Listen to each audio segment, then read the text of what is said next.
জাতীয় থেকে আন্তর্জাতিক প্রান্তিক জনপদ থেকে নগর চারপাশ ঠিক কি ঘটছে এই মুহূর্তে তা নিয়ে আমাদের আয়োজন এখন চারদিকে। আর আপনার সঙ্গে আছি আমি সিউল আহমেদ। রেলের রানিং স্টাফদের কর্মবিরতিতে স্থবির দেশের রেল যোগাযোগ ব্যবস্থা। হঠাৎ ট্রেন বন্ধে বিপাকে দেশের লাখো যাত্রী। অনলাইন অফলাইনে টিকিটের টাকা ফেরত পেলেও নির্দিষ্ট গন্তব্যে যেতে না পেরে ক্ষুব্ধ যাত্রীরা। সকালে কমলাপুর রেল স্টেশনে এসেই অনেকে জানতে পারেন ট্রেন চলছে না। অনেক যাত্রী কমলাপুর স্টেশনে ট্রেনের জন্য দীর্ঘ সময় অপেক্ষা করেন। অনলাইন ও অফলাইনে যারা টিকিট কেটেছেন তাদের টাকা ফেরত পাওয়া নিয়েও বিপাকে পড়তে হয়। মূল বেতনের সঙ্গে রানিং অ্যালাউন্স যোগ করে পেনশন ও আনুষঙ্গিক সুবিধা দেওয়ার দাবিতে দীর্ঘদিন ধরে আন্দোলন করে আসছেন রানিং স্টাফরা। আগে এই রানিং স্টাফরা দৈনিক ৮ ঘন্টার বেশি কাজ করলে মূল বেতনের হিসেবে বাড়তি অর্থ পেতেন তারা। এছাড়া অবসরের পর বেসিকের সঙ্গে এর ৭৫% অর্থ যোগ করে অবসরকালীন ভাতা দেওয়া হতো রানিং স্টাফদের। ২০২১ সাল থেকে এই সুবিধা সীমিত করে অর্থ মন্ত্রণালয়। দাবি পূরণ না হওয়া পর্যন্ত কর্মবিরতি চালিয়ে যাওয়ার হুঁশিয়ারি দেন তারা। স্টাফ আছে তারা কর্মবিরতি করছে আর কি, তো এটা তো আসলে আমাদের জন্য একটা ভোগান্তির বিষয়। ওখানে আটকাই দিল, বললো যে ট্রেন তো যাবে না, আমরা এই সার্ভিসটা দিচ্ছি। পরে বললো যে তাহলে আপনারা এখানে নেমে যান, আপনারা এই সার্ভিসটাই নেন, কারণ ট্রেন চলছে না। আপনাদের অনলাইনের টাকা আমরা ফেরত দেবো, ফেরত দিয়ে আপনারা বাসে যাতায়াত করবেন। আমি যাবো যশোর, দেখুন এখানে এসে শুনি যে ট্রেন বন্ধ। আমরা তো রাত্রের খবরও আমরা জানি নাই। কাউন্টারে যোগাযোগ করলাম, যোগাযোগ করে বলতেছে যে বিআরটিসি বাস আপনি যেখানে যেতে চান ওইখানে নিয়ে যাবে। এদিকে উদ্ভূত পরিস্থিতি কমলাপুর রেল স্টেশনের পরিদর্শন রেল উপদেষ্টা বলেছেন রানিং স্টাফদের দাবি পূরণ অর্থ মন্ত্রণালয়ের হাতে। কখন ট্রেন চলাচল স্বাভাবিক হবে সে বিষয়ে নিশ্চিত করে কিছুই বলতে পারেননি তিনি। তো আমরা বলতে রেডি, তো ওনারা আসতে হবে, তো ওনারা যদি না আসেন কিভাবে কথা হবে।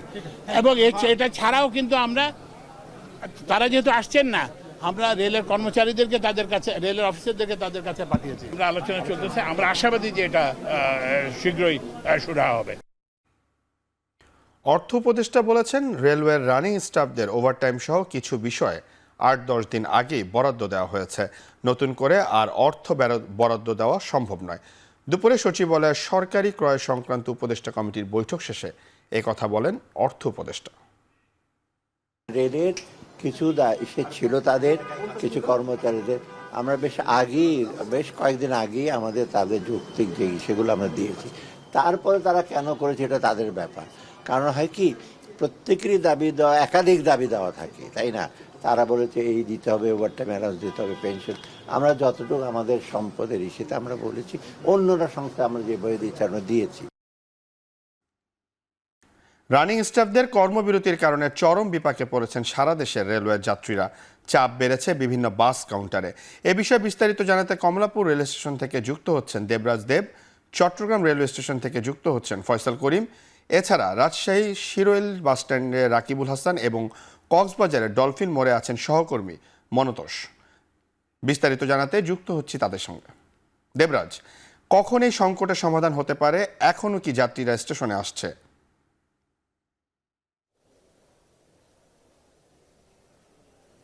সিউল, সংকটের সমাধানের আসলে আশার আলো দেখা যাচ্ছে না। আপনি হয়তো আমার পেছনে দেখবেন যে আসলে একদমই যে কমলাপুর রেল স্টেশন, যেটি আসলে লোকে লোকারণ্য থাকে, যাত্রীদের চাপ থাকে, ট্রেনের হুইসেলের হর্ন থাকে, সেই কমলাপুর, চিরচেনা কমলাপুর কিন্তু এখনই একদমই নীরব। আমরা কিন্তু সারাদিন ধরে আমরা দর্শকদের জানাচ্ছিলাম আসলে রেলের যারা রেল চালকরা রয়েছেন, তাদের সহকারী চালক, টিটি অর্থাৎ টিকিট পরিদর্শক, এবং সেই সাথে যারা গার্ডরা রয়েছে তারাও কিন্তু আসলে কর্মবিরতি রয়েছে।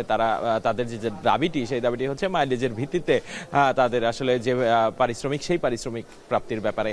এবং সকাল থেকেই আমরা দেখতে পাচ্ছি ঢাকা থেকে কিন্তু যে সমস্ত ট্রেনগুলো সারা দেশের বিভিন্ন স্থানের উদ্দেশ্যে ছেড়ে যায়, সেই ট্রেনগুলো কিন্তু ছেড়ে যাচ্ছে না। এবং আমরা দেখতে পাচ্ছিলাম যাত্রীরা কিন্তু ভোগান্তিতে পড়েছে। আমরা অনেক যাত্রী এখনও তারা আসলে অপেক্ষায় আছে যদি আসলে ট্রেন চলাচল শুরু হয়। এবং ট্রেনের যে টিকিট নিয়েও, টিকিটের টাকা ফেরত নিয়েও কিন্তু এক ধরনের যাত্রীরা ভোগান্তিতে পড়েছে। এর সাথে সাথে আপনি এর আগে সংবাদে দেখাচ্ছিলেন অর্থ উপদেষ্টা আসলে তাদের দাবি নিয়ে প্রশ্ন তুলেছেন, এবং যে রেলপথ উপদেষ্টা রয়েছেন তিনিও তাদের আমন্ত্রণ জানিয়ে জানিয়েছে যারা আন্দোলন করছে তাদের আলোচনার জন্য, কিন্তু তো এখন পর্যন্ত কোনো রকম আসলে আশানুরূপ যে ফল সেটা আসলে জানানোর মতো পরিস্থিতি তৈরি হয়নি। এবং একটু বলে রাখি যে কমলাপুর এবং বিমানবন্দর স্টেশন থেকে রেল কর্তৃপক্ষ 10টি বিআরটিসির দোতলা বাস দিয়েছে গন্তব্যে যাওয়ার জন্য, তবে সেটি নিয়ে যাত্রীদের ক্ষোভ রয়েছে, কারণ উত্তরাঞ্চলের বিভিন্ন দূরের সড়কগুলোতে আসলে এই যাত্রীরা এই দোতলা যে বাসগুলো রয়েছে বিআরটিসির সেগুলোতে করে কিভাবে যাবে, এই ধরনের সিদ্ধান্তের কারণে কিন্তু তারা এক ধরনের ভোগান্তিতে পড়েছে। এবং সেই সাথে যাত্রীরা কিন্তু জানিয়েছেন যে বাইরে যে বাস টার্মিনাল থেকে যে বাসগুলো ছেড়ে যায় সেখানে অতিরিক্ত ভাড়ার অভিযোগও কিন্তু করেছে। তো সিউল, আসলে কমলাপুর রেল স্টেশন থেকে আপনাকে বলার মতো আসলে নতুন আসার মতো কিছু হয়নি, এখনো পরিস্থিতি সেই আসলে থমথমেই রয়েছে। এখন পর্যন্ত কোনো ধরনের ধর্মঘট প্রত্যাহারের সিদ্ধান্ত বা কোনো সমাধানই আসেনি। সিউল, এতক্ষণ আমরা জানছিলাম ঢাকা থেকে দেবরাজের কাছ থেকে, এখন আমরা চট্টগ্রামে ফয়সালের কাছ থেকে জানছি। ফয়সাল, ট্রেনে চলাচল করা যাত্রীদের জন্য যে বিআরটিসি বাস সার্ভিস চালু করা হয়েছে তা যাত্রীদের জন্য পর্যাপ্ত কিনা? সিভিল, আমরা দেখছি যে আজকে সারাদিনই এই চট্টগ্রাম রেল স্টেশনে দুর্ভোগ ছিল এবং এই দুর্ভোগের বিষয়টা এমন যে আসলে বেশিরভাগ যাত্রী আমরা দেখছি যে তারা স্টেশনে এসে জানতে পারছেন যে ট্রেন ছাড়ছে না এবং তারপরেই তারা এখানে দেখছেন যে বিআরটিসির পক্ষ থেকে যে বাস, সেই বাসের ব্যবস্থা করা হয়েছে। তবে বাসের যেই দুর্ভোগ সেটি ভিন্ন মাত্রার, কারণ যেই ট্রেন 3টায় ছাড়ার কথা ছিল সেই ট্রেনের 3টার যাত্রীরা হয়তো অনেক বিলম্বে 1 থেকে 1.5 ঘন্টা বিলম্বে সেই বাস ছাড়ছে। কিছুক্ষণ আগে এখানে ব্রাহ্মণবাড়ির উদ্দেশ্যে একটি বাস ছেড়ে গেছে, যেই ট্রেনটিতে তারা গেলে হয়তো আরও অনেক আগেই চলে যেতে পারতেন এবং 3টা ট্রেনের যাত্রীরা এখানে 4:30টায় গিয়েছেন এবং এখন যে বাসটি আছে সেটি মূলত চাঁদপুরের উদ্দেশ্যে যাবে এবং এই 6টার যেই চাঁদপুরগামী মেঘনা এক্সপ্রেস সেই যাত্রীরা এই বাসটিতে উঠছেন। তবে এটি এখনও আসলে সেভাবে যাত্রীতে ভরপুর হয়নি এবং যারা যাত্রী আছেন তারা প্রত্যেকে অভিযোগ করছেন যে নির্ধারিত সময়ের অনেক পরে কিন্তু বাসগুলো ছাড়ছে এবং আমরা এই বিকেলের এই টাইম অর্থাৎ 3টার পর থেকে যেই সময় আছে সেই 3টার পর থেকে 4টি ট্রেন অর্থাৎ সন্ধ্যা 6টা পর্যন্ত 4টি ট্রেন কিন্তু চট্টগ্রাম থেকে ছেড়ে যায়। বিশেষ করে ঢাকাগামী একটি ট্রেন রয়েছে সোনার বাংলা এবং কক্সবাজারগামী একটি ট্রেন রয়েছে এবং চাঁদপুরগামী মেঘনা এক্সপ্রেস রয়েছে। তো এই ট্রেনগুলো ছাড়ার জন্য যে যাত্রীরা আসছেন সেখানে এসে তারা জানতে পারছেন, বেশিরভাগ যাত্রী জানতে পারছেন যে ট্রেন ছাড়ছে না এবং তারা যাদের এই বিআরটিসির বাসে যাওয়ার ইচ্ছে হচ্ছে না তারা কিন্তু এখানে কাউন্টারে টিকিট ফেরত দিতে পারছেন, কিংবা যারা অনলাইনে টিকিট কেটেছেন তারা অনলাইনে টিকিট রিফান্ড নিতে পারছেন। আর যাদের বিআরটিসি বাসে গেলে সুবিধা হবে তারা কিন্তু বাসে উঠছেন, কিন্তু বাসে ওঠার পরে যেটি দেখা যাচ্ছে যে এই বাসে যাওয়ার যে যাত্রা সেটি কিন্তু অনেকটাই দুর্ভোগের হবে, যেহেতু আসনগুলো সেভাবে দূর পাল্লার নয় এবং এই দুর্ভোগ মারিয়ে কিন্তু তারা যাচ্ছেন। এবং আমরা দেখছি যে এখানে বিআরটিসির এখন পর্যন্ত সকাল থেকে মোট 8টি বাস কিন্তু ছেড়েছে এবং বিআরটিসির যারা কর্মকর্তা আছেন তাদের সাথে কথা বলেছি, তারা বলেছেন যে তাদের যাত্রীদের জন্য মোট 40টির মতো বাস কিন্তু তারা ব্যবস্থা রেখেছেন এবং আজকে রাত পর্যন্ত কিন্তু এই বাসগুলো ছাড়া হবে। এবং আমরা যেটি তাদের সাথে কথা বলে বুঝেছি যে আসলে এই বিআরটিসির বাসগুলোতে টিকিট দেখিয়ে মূলত যাত্রীরা যারা ট্রেনের টিকিট আছে সেগুলো টিকিট দেখিয়ে কিন্তু তারা এই বাসগুলোতে উঠতে পারছেন এবং যারা কিন্তু টিকিট ফেরত দিচ্ছেন তারা কিন্তু টিকিট কাউন্টার থেকে ফেরত দিয়ে সেটি টাকাটি ফেরত নিচ্ছেন এবং অনলাইনের ক্ষেত্রেও দেখা যাচ্ছে রিফান্ড করছেন। তবে এই পুরো দুর্ভোগের কারণে কিন্তু চাপ বেড়েছে, চট্টগ্রামের যেই বাস কাউন্টারগুলো আছে সেই বাস কাউন্টারগুলোতে প্রচুর চাপ বেড়েছে। সিউল, এতক্ষণ আমরা চট্টগ্রাম থেকে জানাচ্ছিলেন আমাদের সহকর্মী ফয়সাল করিম। আমরা একটু রাজশাহীতে দিচ্ছি, সেখানে আমার সহকর্মী রাকিবুল আছেন। রাকিব, ট্রেন বন্ধ থাকায় বাসে যাত্রী চাপ কেমন দেখছেন? ভাড়া নিয়ে কোনো অভিযোগ আছে কিনা একটু জানাবেন আমাদের।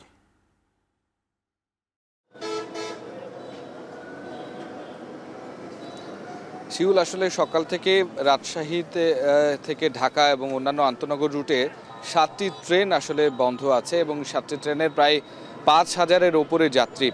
এই যাত্রীর চাপটি আসলে সকাল থেকে আমরা যেটি লক্ষ্য করেছি রাজশাহীর বেশ কয়েকটি বাস স্ট্যান্ডে মধ্য দিয়ে, যেহেতু রাজশাহী থেকে প্রায় 18টির বেশি আন্তনগরে বাস চলাচল করে, সেইখান দিয়েই কিন্তু আসলে যাত্রীরা গেছেন, অনেকে তাদের পরিকল্পনার পরিবর্তন করেছেন। তবে আমরা ঢাকা বাস স্ট্যান্ডে যেটি দেখেছি চাপটি তুলনামূলকভাবে অন্যান্য দিনের থেকে বেশি। এইখানে সকালের দিকে আসলে যে লোকাল গাড়িগুলো ছিল, যেগুলোকে স্থানীয়ভাবে ঝাউলি বলা হয়, সেখানে আসলে ঢাকা রুটে অনেকে গিয়েছেন এবং এই গাড়িগুলো নিয়ে আসলে অতিরিক্ত ভাড়া গুনতে হয়েছে তাদেরকে। ঢাকা পর্যন্ত পৌঁছতে যেখানে এই সমস্ত গাড়িতে 550 টাকা 690 টাকা ভাড়া দিতে হয়, সেখানে কিন্তু 700 বা 850 টাকা পর্যন্ত তাদেরকে গুনতে হয়েছে। তবে নিয়মিত যেই গাড়িগুলো চলাচল করে সেখানে আসলে ভাড়া বৃদ্ধি পায়নি, তবে যাত্রীর চাপ খানিকটা আছে। তা কাউন্টারগুলো থেকে আমরা খোঁজ খবর নিয়ে যেটি জানতে পেরেছি যে প্রত্যেক দিন যে গাড়িগুলো যায় সেই রকমভাবেই তারা গাড়ি ছাড়ছেন, অতিরিক্ত কোনো ধরনের গাড়ির চাপ এখানে নেই। তবে প্রত্যেক দিন কিছু না কিছু সংখ্যক সিট আসলে ফাঁকা থেকে যেত, যেটি আজকে আসলে থাকছে না, পরিপূর্ণভাবে কিন্তু গাড়িগুলো ছেড়ে যাচ্ছে। এবং এই ক্ষেত্রে কখনো কখনো বা সময়ের পার্থক্য ভেদে কোনো কোনো গাড়িতে আসলে যাত্রীর চাপ বেশি থাকছে এবং চাহিদা বেশি থাকছে। সুতরাং উপায় না থাকার কারণে কিন্তু ট্রেনের যে যাত্রীরা আছেন তারা যে কোনো সময়ের গাড়িতেই আসলে তাদের সিটটি কনফার্ম করছেন এবং তারা যাচ্ছেন। এক্ষেত্রে 690 টাকা ভাড়া সেটি খুব একটা বেশি বাড়েনি এবং প্রায় 1400 টাকা এসি এবং 1500 টাকা এসিতে কিন্তু যেতে পারছেন। এক্ষেত্রে কয়েকটি বাস তারা বলছেন যে অতিরিক্ত চাপ যদি হয় তাহলে তারা সেই চাপটি সামাল দেওয়ার জন্য তাদের যে রিজার্ভ গাড়িগুলো রয়েছে সেগুলোর ব্যবস্থা করবেন। তবে এখনো পর্যন্ত শিউল খুব একটা বেশি আসলে চাপ এখানে নেই। তবে যেহেতু ট্রেন বন্ধ আছে সে কারণে এই চাপটি আগামীকালও হয়তো থাকতে পারে যদি যাত্রীরা আসলে পরিকল্পনা করে থাকেন। আর ট্রেন চলাচল শুরু হলে এইটিও স্বাভাবিকভাবে আসবে। তো শিউল, রাজশাহীর এই শিরোইল বাস টার্মিনাল থেকেই ছিল আমার কাছে সর্বশেষ খবর। রাজশাহী থেকে আমাদের জানাচ্ছিলেন হচ্ছে রাকিবুল হাসান। আমরা একটু কক্সবাজারে মনতোষের কাছে যাই। মনতোষ, কক্সবাজার থেকে অনেক যাত্রী ট্রেনে যাতায়াত করে, সে যাত্রীদের জন্য বিকল্প কোনো ব্যবস্থা করা হয়েছে কি?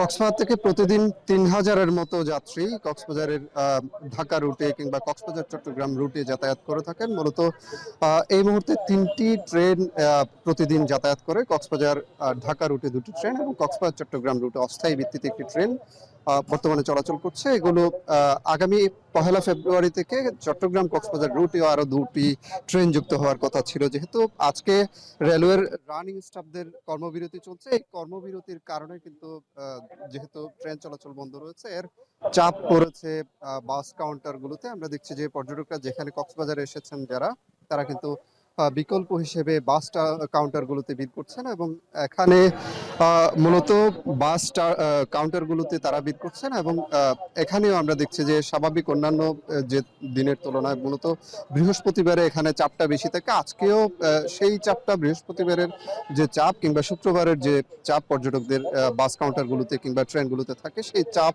আজকে পর্যটক উপস্থিতি সেই তুলনায় কিছুটা কম রয়েছে। তারপরেও পর্যটকদের যে চাপ সেটি সামলানোর জন্যই আসলে এখানে বাস কাউন্টারগুলোতে পর্যটকরা বিকল্প হিসেবে ভিড় করছেন। আমরা এ কারণে দেখছি যে এখানে বাসগুলোর যাত্রী সংখ্যা বেড়েছে এবং বাস কাউন্টারগুলোতে যেহেতু বেড়েছে পর্যটকদের পদচারণা, সেটির কারণে বাস কাউন্টারগুলোতেও কিন্তু একটা স্বস্তি কাজ করছে। এবং তারা যেটি বলছেন যে যেহেতু পর্যটক যারা মূলত ট্রেনের যাত্রী ছিলেন তাদের কয়েকজনের সাথে আমরা কথা বলেছি, তারা যেটি বলছেন যে রেলওয়ের পক্ষ থেকে যেহেতু আগাম কোনো ঘোষণা দেওয়া হয়নি রেল আজকে যে ট্রেন চলাচল বন্ধ থাকবে, এটির কারণে তারা বিপাকে পড়েছেন। তারা মূলত যারা আগেভাগে 10 দিন আগে অনেকে ট্রেনের টিকিট কিনেছিলেন, তারা আজকে এসে তাদেরকে বিকল্প হিসেবে বাসের টিকিট কাটতে হচ্ছে এবং এই কারণে তাদের ভোগান্তিটা একটু বেড়েছে। তবে তাদের যে যাতায়াত সেটি কিন্তু যেহেতু বাসের সংকট নেই এবং এখানে কক্সবাজার ঢাকাগামী যে বাসগুলো চলাচল করে সেগুলো মূলত সন্ধ্যা 7টা থেকে রাত 12টা পর্যন্ত লাগাতার এখানে বাস চলাচল করবে, সেটির কারণে তাদের যে যাতায়াত সেই ভোগান্তিটা আসলে হবে না বলে এখানে বাস কাউন্টার কিংবা বাস মালিক যারা রয়েছেন তারা আশা করছেন। এবং পর্যটকদের যে ভোগান্তি সেটি কিছুটা হলেও তারা যে ফিরতে পারছেন গন্তব্যে, সেটির কারণে তাদের কিন্তু স্বস্তি আছে। এই ছিল আমার কাছে কক্সবাজার থেকে সবশেষ। দাবি মেনে নেওয়ার আশ্বাসে কর্মসূচি প্রত্যাহার করেছে 7 কলেজের শিক্ষার্থীরা। দুপুরে সচিবালয়ের স্বরাষ্ট্র ও তথ্য উপদেষ্টার সাথে 7 কলেজের শিক্ষার্থী প্রতিনিধিরা বৈঠক করেন। গেল রোববার রাতে ঢাকা বিশ্ববিদ্যালয়ের শিক্ষার্থীদের সঙ্গে সংঘর্ষ হয় 7 কলেজের শিক্ষার্থীদের। সংঘর্ষের জেরে 6 দফা দাবির আলটিমেটাম দেন শিক্ষার্থীরা। এরপরই জরুরি বৈঠক শেষে ঢাকা বিশ্ববিদ্যালয় থেকে আলাদা করার ঘোষণা দেওয়া হয় 7 কলেজকে। এরপরও প্রভিসির পদত্যাগ ও নিউমার্কেট থানার ওসি প্রত্যাহার সহ 5 দফা দাবি আদায়ে কর্মসূচি চালিয়ে আসছিল আন্দোলনরতরা। দুপুরে সচিবালয়ে বৈঠক শেষে শিক্ষার্থীরা জানায় 6 দফা দাবির একটি মেনে নেওয়া হয়েছে, বাকি 5 দফা দাবি বিভিন্ন প্রক্রিয়া পর্যালোচনা করে ধীরে ধীরে মানা হবে। উপাচার্য 7 কলেজের আর কোনো কার্যক্রমে জড়িত থাকবেন না বলেও আশ্বাস মিলেছে উপদেষ্টাদের কাছ থেকে। ছয় দফা দাবি ছিল, তার একটি তো গতকাল মেনে নেওয়া হয়েছে এবং বাকি যে 5টি দাবি ছিল সে বিষয়েও আমাদের সাথে এখানে ফলপ্রসূ পজিটিভ একটি মতামত বা আলোচনা সভা হয়েছে। আমরা আশা করছি তার পজিটিভ সিদ্ধান্তই আসবে। আমরা যে বলেছিলাম যে 24 ঘন্টা পরে আমরা 7 কলেজের সামনে থেকে ঢাকা বিশ্ববিদ্যালয়ের বাস সহ অন্যান্য বাস যে চলতে দিব না সহ যে কর্মসূচি এবং নিউ মার্কেট থানা ঘেরাও যে কর্মসূচি দিয়েছিলাম সেই কর্মসূচি আমরা প্রত্যাহার করে নিলাম। এবং তাদের যে কতগুলি দাবি ছিল এবং সমস্যা ছিল এগুলি নিয়ে আমাদের পুঙ্খানুপুঙ্খান আলাপ হয়েছে এবং আমার ছোট ভাই যেটা বললেন এগুলি উনি যেটা বলছে এটা সবই ঠিক এবং এইভাবে আমরা এগুলি ব্যবস্থা নেব। 7 কলেজকে নিয়ে বিশ্ববিদ্যালয়ের মতো একটা কর্তৃপক্ষ গঠনের প্রক্রিয়া চলছে বলে জানিয়েছেন শিক্ষা উপদেষ্টা অধ্যাপক ওয়াহিদ উদ্দিন মাহমুদ। তবে সেই প্রক্রিয়া অনেক জটিল, ফলে নতুন একটি মডেল দাঁড় করানোর চেষ্টা চলছে বলে জানিয়েছেন তিনি। মঙ্গলবার রাজধানীর একটি বিশ্ববিদ্যালয়ে আলোচনা শেষে সাংবাদিকদের একথা বলেন তিনি। বিশ্ববিদ্যালয় করতে গেলে তার একটা বিধি বিধান লাগে প্রত্যেক বিশ্ববিদ্যালয়ের, সেটা তো অনেক আইনগত বিষয়ের খাতে অনেক খুঁটিনাটি বিষয় থাকে। ঢাকা বিশ্ববিদ্যালয়ের যে বিধিবিধান আছে সেটা পার্ট 1 পার্ট 2 এরকম বড়, এগুলো সব তৈরি করতে হয়। তৈরি করে তারপর বিশ্ববিদ্যালয়ের সনদ নিতে হয়। সেই সনদ হলো উচ্চতম পর্যায়ে রাষ্ট্রপতি সেই সনদ দেন এবং সেটার আগে অর্থ মন্ত্রণালয়, জনপ্রশাসন মন্ত্রণালয় সব কিছু যাচাই বাছাই, আইন মন্ত্রণালয় সব কিছু যাচাই বাছাই করে একটা বিশ্ববিদ্যালয়ের সনদ প্রায় যত দ্রুত সম্ভব এই 7 কলেজকে নিয়ে ওই কাঠামোতে গিয়ে একটা ওই পর্যন্ত পৌঁছে যাওয়া। জুনের মধ্যে সব দাবি মেনে নেওয়ার আশ্বাসে কর্মসূচি প্রত্যাহার করেছেন ইবতেদায়ী মাদ্রাসার শিক্ষকরা। দুপুরে মাদ্রাসা কারিগরি শিক্ষা বোর্ডের সাথে বৈঠক শেষে শিক্ষকদের দাবি দাওয়া মেনে নেওয়ার ঘোষণা দেন বোর্ডের প্রতিনিধি। এরপর বক্তব্য দেন শিক্ষকরা, বলেন এবছর জুনের মধ্যে ইবতেদায়ী মাদ্রাসাকে জাতীয়করণ সহ তাদের দাবি বাস্তবায়ন না হলে আগামী জুলাইয়ের 1 তারিখ থেকে কঠোর কর্মসূচিতে যাবেন। তাদের দাবি মানা না হলে স্বতন্ত্র ইবতেদায়ী মাদ্রাসার শিক্ষকরা ঢাকায় মহাসমাবেশ করবে বলে জানান তারা। ইবতেদায়ী মাদ্রাসা জাতীয়করণের দাবিতে গত 10 দিন ধরে জাতীয় প্রেস ক্লাব ও শাহবাগে অবস্থান কর্মসূচি পালন করছে শিক্ষকরা। শুরুতে 6 দফা দাবি নিয়ে অবস্থান কর্মসূচি পালন করেন তারা, পরবর্তীতে জাতীয়করণের 1 দফা দাবি ঘোষণা করেন শিক্ষকরা। আপনাদের যে 6 দফা দাবি সেটা সহ আরও অতিরিক্ত আমরা আপনাদের জন্য বেশ কিছু জিনিস আমরা অলরেডি আমরা গ্রহণ করেছি এবং কাজ শুরু করেছি। আমরা নীতিগতভাবে একমত যে আসলে বাংলাদেশের সকল স্বতন্ত্র ইবতেদায়ী মাদ্রাসা পর্যায়ক্রমে জাতীয়করণ করা হবে। 2025 জুনের মধ্যে 6 দফা দাবি বাস্তবায়ন করার লক্ষ্যে যে সিদ্ধান্ত দিয়েছেন আমরা তাদেরকে এই বাস্তবায়নের জন্য সার্বিক সহযোগিতা করব, কিন্তু সরকারের পক্ষ থেকে বা অফিসিয়াল কোনো কালক্ষেপণ করে যদি জুনের মধ্যে যদি সিদ্ধান্ত চূড়ান্ত না হয়, জুলাই মাসের 1 তারিখ থেকে আমরা 19 তারিখ থেকে যে কর্মসূচি পালন করেছি দেশের সকল শিক্ষক নিয়ে আমরা পরবর্তীতে কঠোর কর্মসূচি আমরা পালন করতে বাধ্য হব ইনশাআল্লাহ। এস আলমের মালিকানাধীন ব্যাংক সহ অন্যান্য দুর্বল ব্যাংকের টাকা রেখে যারা ফেরত পাচ্ছেন না তাদের টাকা উদ্ধারের প্রতিশ্রুতি দিয়েছেন কেন্দ্রীয় ব্যাংকের governor doctor Ahsan H Mansur. মঙ্গলবার রাজধানীতে এক সেমিনারে এমন আশ্বাস দেন তিনি। তবে এর জন্য কিছুটা সময় লাগবে বলে জানিয়েছেন তিনি। এ সময় 22টি মন্ত্রণালয় পরিচালিত ক্ষুদ্র ঋণ কার্যক্রমের যৌক্তিকতা নিয়ে প্রশ্ন তোলেন কেন্দ্রীয় ব্যাংক প্রধান। অভিযোগ করে বলেন ঋণ বিতরণ করে মানুষের সাথে প্রতারণা করা হচ্ছে। গভর্নর জানান শুধুমাত্র একটি আইন দিয়ে গ্রামীণ ব্যাংক নিয়ন্ত্রণ করা এক ঐতিহাসিক দুর্ঘটনা, যা বিগত সময়ে হয়ে এসেছে তা আর চলতে দেওয়া যায় না।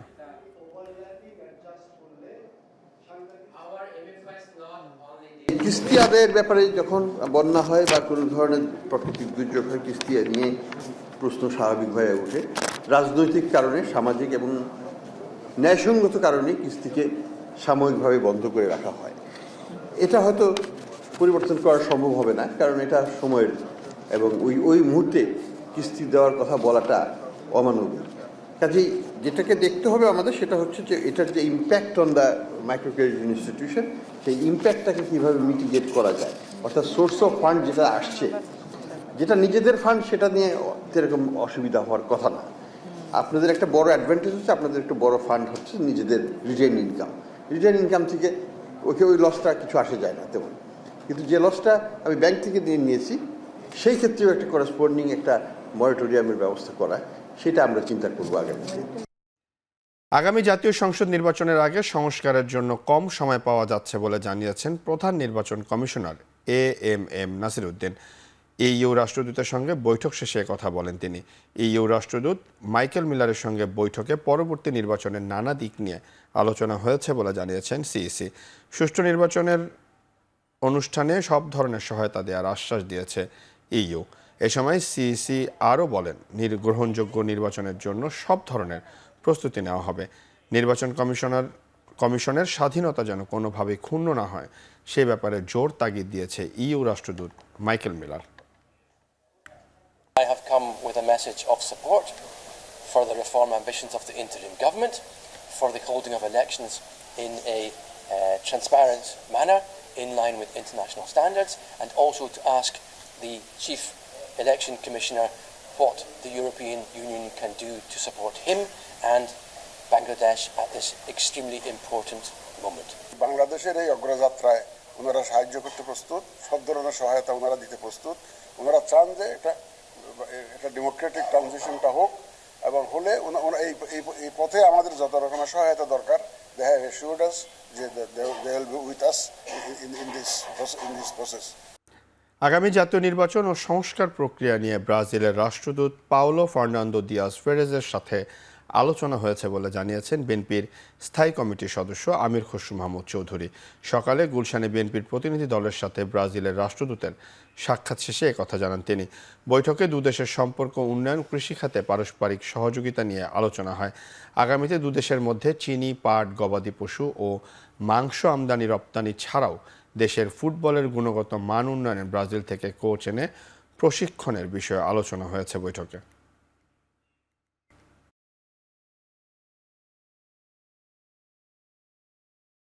দুই দেশের মধ্যে এখন 2 বিলিয়নের কাছাকাছি আমাদের ট্রেড হচ্ছে। সেই ক্ষেত্রে ব্রাজিলের পক্ষে ব্যালেন্স অফ পেমেন্টটা ব্রাজিলের পক্ষে আছে। আমাদের ওইভাবে রপ্তানি আরও বেশি বাড়াতে হবে, গার্মেন্টসের রপ্তানি বাড়াতে হবে। তাদের জুটের উপর প্রোটেকশনের জন্য বাংলাদেশের জুটের উপর একটা এম্বার্গো দেওয়া আছে, সেটা তোলার জন্য আমরা বলেছি। তারা মনে করে স্বাভাবিকভাবে নির্বাচন তো সবাই দেখতেছে, এবং তারা মন্তব্য করেছে নির্বাচন, তারা মনে করছে নির্বাচন হবে। এবং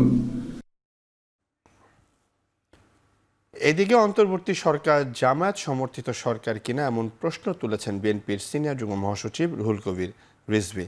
মঙ্গলবার নয়াপল্টনে কেন্দ্রীয় কার্যালয়ে বিএনপির প্রাথমিক সনদ নবায়ন কার্যক্রম উদ্বোধন শেষে কথা বলেন তিনি। আওয়ামী দোসররা যাতে দলে অনুপ্রবেশ করতে না পারে সে বিষয়ে জেলা উপজেলা পর্যায়ে নির্দেশনা দেওয়া হয়েছে বলেও জানান রিজভী। বিএনপিকে নিয়ে ভেতরে বাইরে সব জায়গায় ষড়যন্ত্র চলছে উল্লেখ করে দেশের স্বার্থে বিএনপি বৃহত্তর ঐক্য গড়ে তোলার চেষ্টা করছে বলে মন্তব্য করেন তিনি।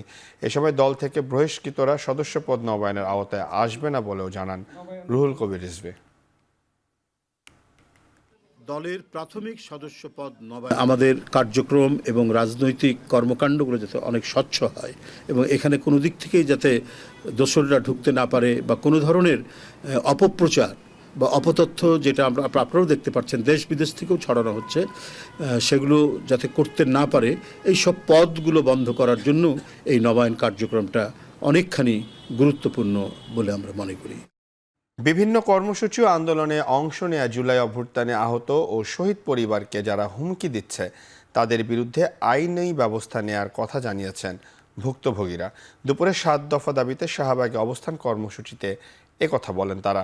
সরকারের যে কোনো আলোচনা ও সিদ্ধান্ত গ্রহণে আহত ও শহীদ পরিবারের প্রতিনিধি রাখা, রাষ্ট্রীয় স্বীকৃতি, আজীবন সুচিকিৎসা নিশ্চিতের দাবি জানান তারা।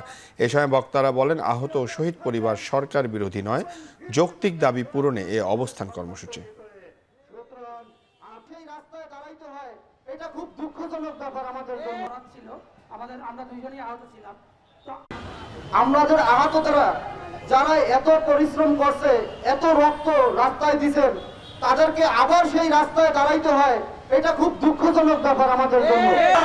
যে আহত ভাইরা গুরুতর আহত, তাদেরকে সুচিকিৎসার অন্তর্ভুক্ত করতে হবে এবং তাদের প্রয়োজনে বিদেশে চিকিৎসার জন্য নিয়ে যেতে হবে। জুলাই গণহত্যা মামলায় বরখাস্ত পুলিশের পরিদর্শক আরশাদ হোসেন ও মিরপুর বিভাগের সাবেক এডিসি এম মইনুল সহ 3 জনকে কারাগারে পাঠিয়েছেন আন্তর্জাতিক অপরাধ ট্রাইব্যুনাল। মঙ্গলবার সকালে প্রথমে ট্রাইব্যুনালে হাজির করা হয় গ্রেফতারকৃত এএসআই চঞ্চল চন্দ্র সরকারকে। তার বিরুদ্ধে অভিযোগ 2024 সালের ছাত্র জনতার আন্দোলনের সময় গত বছরের 19 জুলাই ছাত্রদের আন্দোলনে ঢাকার রামপুরায় নির্মাণাধীন ভবনের উপর উঠে আমির হোসেন নামে এক ছাত্রকে লক্ষ্য করে গুলি ছোড়েন তিনি।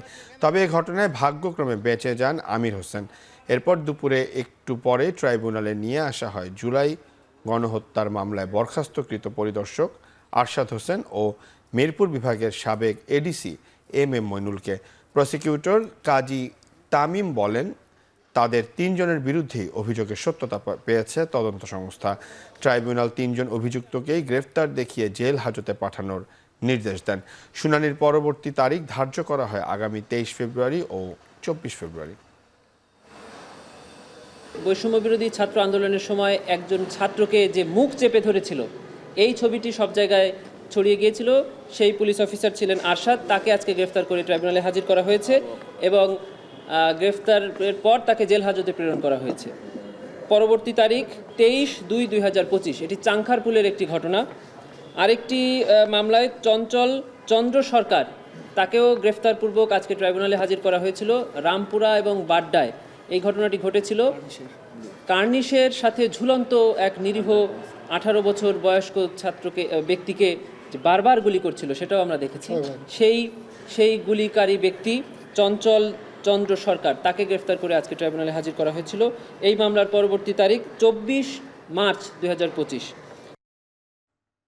প্রাকৃতিক বনে সামাজিক বনায়ন করা যাবে না বলে জানিয়েছেন পরিবেশ, বন ও জলবায়ু পরিবর্তন বিষয়ক উপদেষ্টা সৈয়দা রিজওয়ানা হাসান।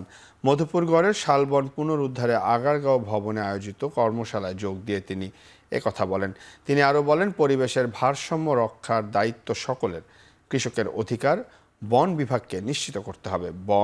বনবাসী ও বন্যপ্রাণী একসঙ্গে শান্তিতে সহাবস্থানের ব্যবস্থা করতে সরকার উদ্যোগ নেবে বলেও জানান উপদেষ্টা।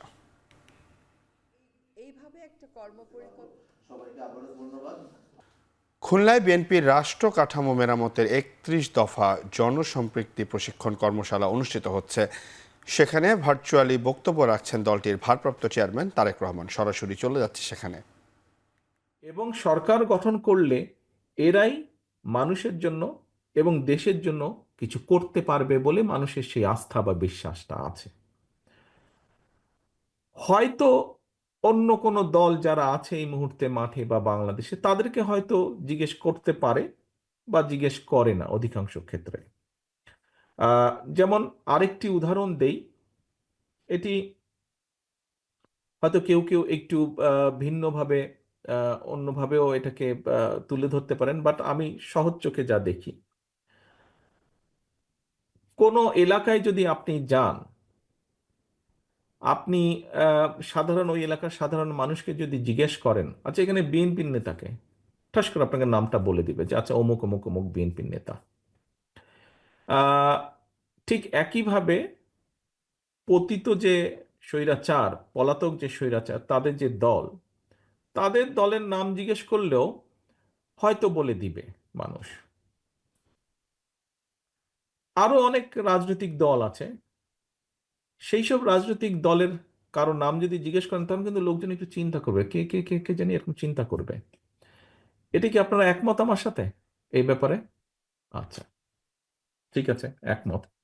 তো এখন ঘুরে আমি ওই জায়গাটায় আসি যে কেন আপনাদেরকেই জিজ্ঞাসা করে, যখন জানে যে আপনি বিএনপির লোক, বিএনপি করেন, আপনি বিএনপির একজন নেতা বা কর্মী, যে আচ্ছা শিক্ষা নিয়ে কি করবা, স্বাস্থ্য নিয়ে কি করবা, নারীদের কর্মসংস্থান বা পুরুষদের কর্মসংস্থান, বেকার সমস্যা, এগুলো নিয়ে কি করবা, এই যে আলোচনাগুলো করে, ঘুরে ফিরে কিন্তু সব এক জায়গায়, কারণ জানে যে এই দলটি সক্ষম দেশের জন্য, মানুষের জন্য কিছু করার। এখন নেতৃবৃন্দ, তাই যদি হয়ে থাকে, আমি যেই কথাটি বললাম, হতে পারে আমি 15 বছর আগে দেশে ছিলাম, 15-16 বছর আগে দেশে ছিলাম, 15-16 বছর আগে আমি এই ফিলিংসটি দেখে এসেছি বা এই বিষয়টি দেখে এসেছি। এর মধ্যে এই বিষয়টি সম্পর্কে আপনাদের কাছ থেকে জেনেছি, অর্থাৎ গত কয়েক বছর ধরে আপনাদের সাথে যে আমার ইন্টারাকশন তার মাধ্যমে জেনেছি বাস্তবে মাঠে আপনারা আছেন। আমি যেই কথাটা এতক্ষণ আপনাদের সামনে তুলে ধরলাম, মানুষের চিন্তাধারার যে একটা সাইড আমি তুলে ধরলাম, আপনারা কি আমার সাথে মানে এই বিষয়ে কি আপনারাও একমত যে আসলেই মানুষ আমাদেরকেই জিজ্ঞেস করে, বিএনপির নেতাকর্মীকেই জিজ্ঞেস করে? এটা কি আপনারা একমত আমার সাথে? মানে আমি যেটা চিন্তা করছি এটা কি সঠিক না ভুল, এটা আমি জানতে চাইছি। আপনারা কি মনে করেন যে আমি যা বলেছি কম বেশি সঠিক বিষয়টি, যে মানুষ বিএনপির কাছে জানতে চায়? বাগেরহাটের নেতারা এখানে কি ডিফারেন্ট চিত্র বাগেরহাটে, নাকি একই রকম চিত্র কম বেশি? আচ্ছা, ঠিক আছে, ধন্যবাদ। সাতক্ষীরা নেতৃবৃন্দ, আমি যেটি বলেছি এটা কি একই রকম? আচ্ছা, সাতক্ষীরা তো আরো জোরে সোরে হাত তুললো।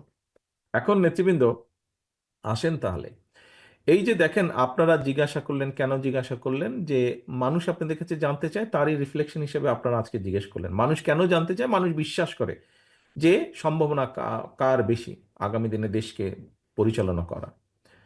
তো নেতৃবৃন্দ, তাই যদি হয়ে থাকে, এবং তার আরেকটি বড় প্রমাণ, আপনারা সারাটা দিন এখানে আজকে ব্যয় করেছেন, আপনি আপনার সময় ব্যয় করেছেন, আপনি যে ট্রান্সপোর্টেশনে এসেছেন সেখানে অর্থ ব্যয় করেছেন, এই যে বসে থেকে শুনেছেন তার জন্য একটা এনার্জি প্রয়োজন, এনার্জিটা ব্যয় করেছেন। তো এখন অনেকে অনেক কথা বলবে, অনেকের অনেক রকম থিওরি আছে, অনেক রকম বক্তব্য আছে, থাকাটাই স্বাভাবিক, এবং আমরা সেটা আশাও করি যে প্রত্যেকে প্রত্যেকের মনোভাব তুলে ধরবে, প্রত্যেকে প্রত্যেকের কথা বলবে। এটাই গণতন্ত্রের বিউটি, বা এটাই গণতন্ত্রের সবচেয়ে বড় বিষয়, যে প্রত্যেকে প্রত্যেকের মনোভাব। কিন্তু প্রিয় নেতৃবৃন্দ, দিন শেষে কি? দিন শেষে কিন্তু একজন বেকার বিএনপির ভারপ্রাপ্ত চেয়ারম্যান তারেক রহমান শ্রমশক্তি, বাণিজ্য ও ডিজিটাল সেবা সহ বিভিন্ন ক্ষেত্রে অবদান রাখায় সৌদি আরবের রাষ্ট্রদূত ইসা ইউসুফ আল দোহাইলামকে medal for diplomatic excellence award প্রদান করেছে বাংলাদেশ। এ সময় সৌদি রাষ্ট্রদূতকে নবায়নযোগ্য জ্বালানি ও জ্বালানি নিরাপত্তায় সহায়তার আহ্বান জানান পররাষ্ট্র উপদেষ্টা। সকালে ফরেন সার্ভিস একাডেমিতে ঢাকায় নিযুক্ত সৌদি আরবের রাষ্ট্রদূতকে এই সম্মাননা দেওয়া হয়। এ সময় পররাষ্ট্র উপদেষ্টা মোহাম্মদ তৌহিদ হোসেন বলেন, সৌদি আরবে 30 লাখ প্রবাসী কর্মীর কাছে থেকে যে রেমিটেন্স আসে তা বাংলাদেশের অর্থনীতিতে গুরুত্বপূর্ণ ভূমিকা রাখছে। অনুষ্ঠানে সৌদি রাষ্ট্রদূত ছাড়াও উপস্থিত ছিলেন বিভিন্ন দেশের কূটনীতিকরা। এ সময় সৌদি রাষ্ট্রদূত বলেন, সৌদি সরকার ওমরাহ, জনশক্তি, রপ্তানি, সংস্কৃতি ও পর্যটন শিল্পের উন্নয়নে বাংলাদেশের পাশে আছে।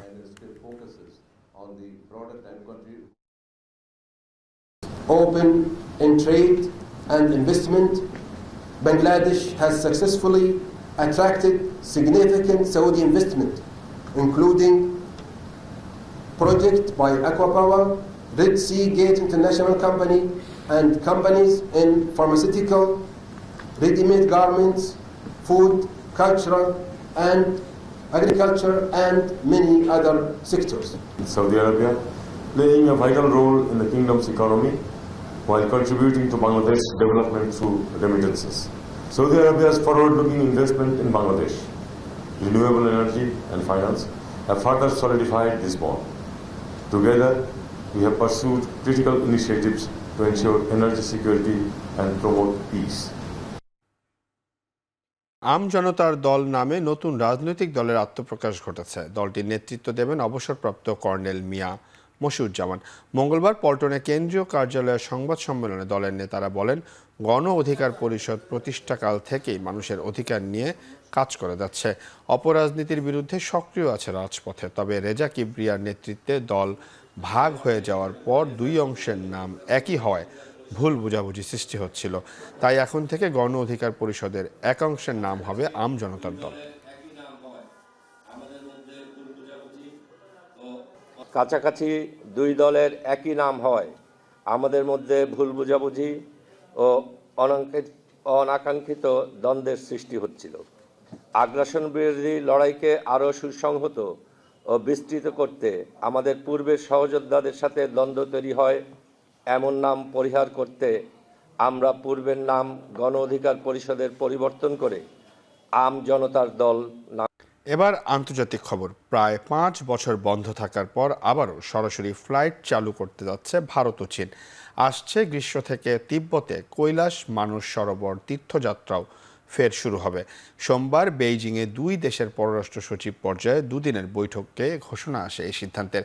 বিদ্যমান চুক্তির আওতায় কৈলাস মানস সরোবর তীর্থযাত্রা আয়োজনের কর্মকৌশল নিয়ে আলোচনা করে দুপক্ষ। এর আগে গেল অক্টোবরে কাজাখস্তানে সাইডলাইন বৈঠকে ভারতের প্রধানমন্ত্রী নরেন্দ্র মোদী ও চীনের প্রেসিডেন্ট শি জিনপিং প্রতিবেশী দুই চিরবৈরী দেশ দুটির সম্পর্ক উন্নয়নে সম্মত হন। তারই অংশ হিসাবে কৈলাস মানস সরোবরে তীর্থযাত্রা পুনরায় চালু হচ্ছে বলে ধারণা করা হচ্ছে। করোনা ভাইরাস মহামারী ও লকডাউনের জেরে এই তীর্থযাত্রা ও দুই দেশের ফ্লাইট স্থগিত হয়। সীমান্তে দুই দেশের সেনাদের প্রাণঘাতী সহিংসতার ঘটনায় মহামারীর পরও যোগাযোগ আর স্বাভাবিক হয়নি এতদিন।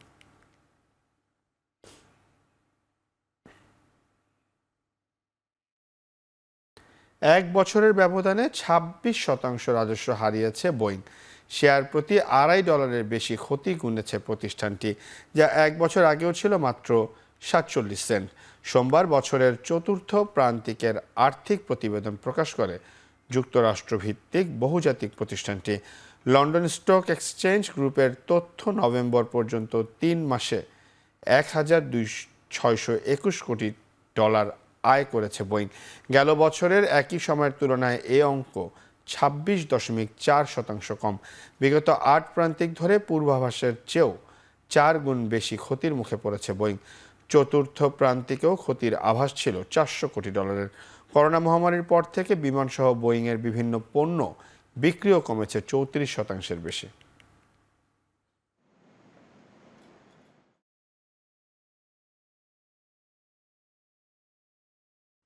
শেষ করছি এখন চারদিক। এখন টেলিভিশনের ওয়েবসাইট দেখতে ভিজিট করুন www.এখন.tv। এখন টেলিভিশনের ফেসবুক দেখতে ভিজিট করুন facebook.com/tv.এখন এবং এখন টেলিভিশনের ইউটিউব দেখতে ভিজিট করুন youtube.com/c/এখন TV।